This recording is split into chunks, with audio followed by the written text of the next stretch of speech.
বদরগঞ্জে কিশোর কণ্ঠ মেধাবৃত্তি পরীক্ষা ২০২৫ উৎসবমুখর পরিবেশে অনুষ্ঠিত হলো। শুক্রবার সকাল ১০টায় কঠোর নিরাপত্তার সাথে বোর্ড পরীক্ষার আদলে এই পরীক্ষা অনুষ্ঠিত হয়েছে। স্থানীয়রা বলছেন, প্রতি বছর এ ধরনের পরীক্ষার আয়োজন করা উচিত। ব্যতিক্রমধর্মী এই আয়োজন সকলের মন কেড়ে নিয়েছে। বিস্তারিত দেখুন রিফায়েত ইশতিয়াক হৃদয়ের প্রতিবেদনে। সুপ্রিয় দর্শক, আসসালামু আলাইকুম। স্বাগত জানাচ্ছি চ্যানেল A1 এর পক্ষ থেকে। আপনাদের সাথে আছি আমি রিফায়েত ইশতিয়াক হৃদয়। দর্শক, এই মুহূর্তে আমরা উপস্থিত হয়েছি রংপুর জেলার বদরগঞ্জ উপজেলায়। বদরগঞ্জ উপজেলায় আজকে কিশোর কণ্ঠ মেধাবৃত্তি ২০২৫ অনুষ্ঠিত হতে যাচ্ছে। সেই পরীক্ষার সার্বিক পরিস্থিতি এবং পরিবেশ পরিস্থিতি সম্পর্কে আপনাদের জানানোর চেষ্টা করি। খুব খুব ভালো লাগতেছে। আগামী পরবর্তীতে দোয়া করব সবাই বাচ্চারা যেন এর থেকে আরো বেশি ভালো পারে, 10 পর্যন্ত যেন করতে পারে। ইনশাআল্লাহ ওদের মেধা শক্তির জন্য বাড়ে, ওই জন্য এই পরীক্ষাটা এদের জন্য অংশগ্রহণ করার জন্য স্যারেরা করছে। আজকে যে মেধাবৃত্তি হচ্ছে, এটার পরিবেশ অনেক ভালো। যারা আবেদন কিশোরগঞ্জকে ধন্যবাদ জানাই যে এরকম একটা অনুষ্ঠান তারা আয়োজন করছে, এবং এখান থেকে বাচ্চারা অনেক উপকৃত হবে এবং তারা একটা সাহস পাবে যে না, আমরা এরকম প্রতিযোগিতা বা অংশগ্রহণ করলে আমাদের মেধা শক্তিটা ভালো হবে, এবং সার্বিক আয়োজন ইনশাল্লাহ ভালো আছে। থেকে বড় কথা হচ্ছে এখানকার পরিবেশটা সবথেকে সুন্দর হচ্ছে। আর মনে করেন যে বাচ্চাগুলো পরীক্ষা দিচ্ছে, তাদের একটা ধারণা হচ্ছে যে আমরা যে ফাইনাল দেব, তাদের আগে এই পরীক্ষাটা অনেক ভালো হচ্ছে। তো তাদের ধারণাটা হচ্ছে যে আমরা কিভাবে পরীক্ষাটা দেবো, ভয় ভীতি কেটে যাচ্ছে বা বাচ্চারা উৎসাহ পাচ্ছে, এই আর কি। এখানে শান্তি শৃঙ্খলা ভাবে পরীক্ষা হচ্ছে, সুশৃঙ্খল ভাবে, কোনো ধরনের সমস্যা নাই। আমরা আজকে সফলতার যদি কথা আসি, তাহলে হচ্ছে আমাদের বিভিন্ন টিম বিভিন্ন প্রতিষ্ঠানে আমরা গিয়েছিলাম। আমাদের প্রতিষ্ঠানগুলোতে গিয়েছিল রেজিস্ট্রেশন করার জন্য।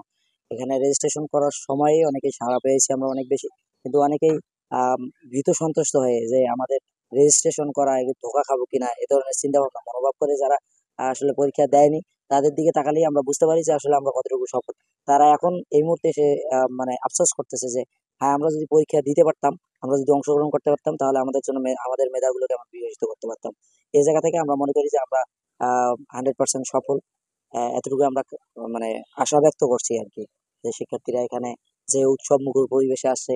আর তারও অন্যতম একটি কারণ উদাহরণ দৃষ্টান্ত হয়ে থাকবে আমাদের অভিভাবকরা। প্রত্যেকটা শিক্ষার্থীর সাথে মোটামুটি একজন দুইজন করে অভিভাবক এসেছে, যে পাবলিক পরীক্ষার মতোই আর কি। এজন্যই আমরা মনে করতে পারি যে আমরা আলহামদুলিল্লাহ সাড়া ভালো পেয়েছি। এই সুবাদে আমরা 100% সাকসেস হবে।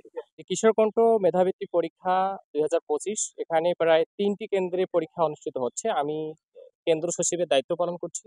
প্রায় ১৩০০ জন শিক্ষার্থী এখানে পরীক্ষা দিচ্ছে, এবং এখানে পরীক্ষক যারা পরিদর্শক রয়েছে, সার্বিকভাবে সুন্দর এবং সুষ্ঠু পরিবেশে পরীক্ষা অনুষ্ঠিত হচ্ছে। আমি সকাল থেকেই প্রত্যাশার থেকেও বেশি যে অভিভাবক এবং শিক্ষার্থীদের মধ্যে যে উৎসব মুখর পরিবেশ, এবং সকালবেলা তারা সবাই বিভিন্ন স্কুলে ইউনিফর্ম পরিহিত অবস্থায় তারা এখানে পরীক্ষা দিচ্ছে।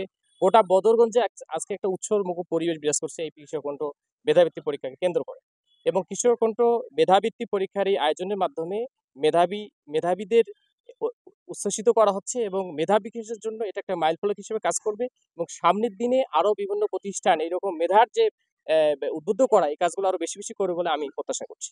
জি, শুকরান। আজকের এই আনন্দঘন পরিবেশে এসে খুব ভালো লাগতেছে। আমি যেহেতু রংপুর জেলা শাখার এই পরীক্ষার ভাইস চেয়ারম্যান, সেহেতু তো নিজেকে অনেক বেশি প্লেজার মনে হচ্ছে। আর এটি যেহেতু প্রতিষ্ঠিত হয়েছে ১৯৮৪ সালের ফেব্রুয়ারি মাস থেকে, আজ প্রায় ৩০+ বছর থেকে যদি আমরা এই কাজগুলো করে থাকি, যদিও আসলে এটা বাংলাদেশ শুধু না, বাংলাদেশের বাইরে অর্থাৎ সার্কভুক্ত যে দেশগুলো আছে সেগুলোতে আমাদের এই কিশোর কণ্ঠ যে মনন শিক্ষা পত্রিকাটা ছড়িয়ে ছিটিয়ে রয়েছে। আমরা এবছর রংপুর জেলা আয়োজন করেছি, কিন্তু প্রতি বছরেই আমাদের প্রায় ৫০ থেকে ৬০টা জেলার মতো আয়োজন করে থাকি। কিন্তু আমরা সেটা এবার উদ্যোগ নিয়েছি যাতে গ্রাম অঞ্চলের যে শিশু কিশোরগুলো আছে, তাদের যে ভাবনাগুলো আছে, সেগুলোকে আমরা পরীক্ষার মধ্য দিয়ে মেধাবীকে আরো মেধাবী শানিত করার জন্য আমরা চেষ্টা করি। আর আমাদের এখানে কার্যক্রমের মধ্যে রয়েছে যে শিক্ষা কার্যক্রম, সংবর্ধনা অনুষ্ঠান, তারপর হচ্ছে আমাদের সিঙ্গেল ডিজিট সংবর্ধনা। এছাড়াও আমাদের এবারে সবচেয়ে যেটা জনপ্রিয়, সেটা হচ্ছে কিশোরগঞ্জ মেধাবৃত্তি পরীক্ষা। সর্বপ্রথম মহান আল্লাহ তাআলার কাছে শুকরিয়া আদায় করছি যে তিনি এত সুন্দর একটি আয়োজন করার আমাদেরকে সুযোগ করে দিয়েছেন। এরপরে আমি কৃতজ্ঞতা প্রকাশ করছি যারা এই আয়োজন করেছেন, বিশেষ করে বাংলাদেশ ইসলামী ছাত্র শিবির।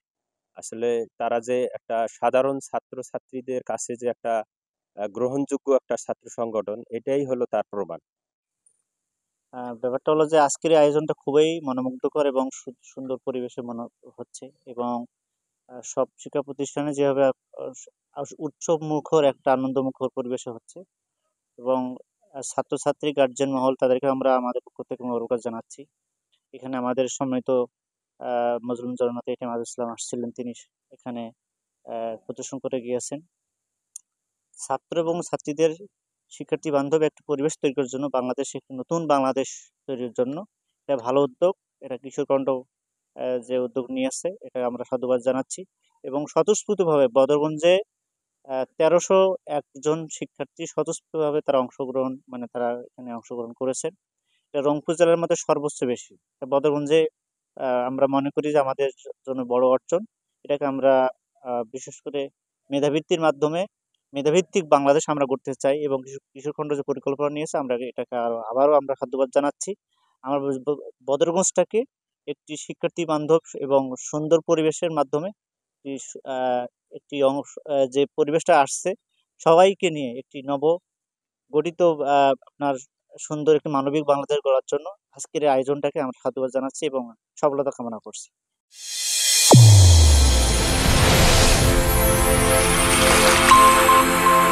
চ্যানেল A1 হৃদয়ের স্পন্দন।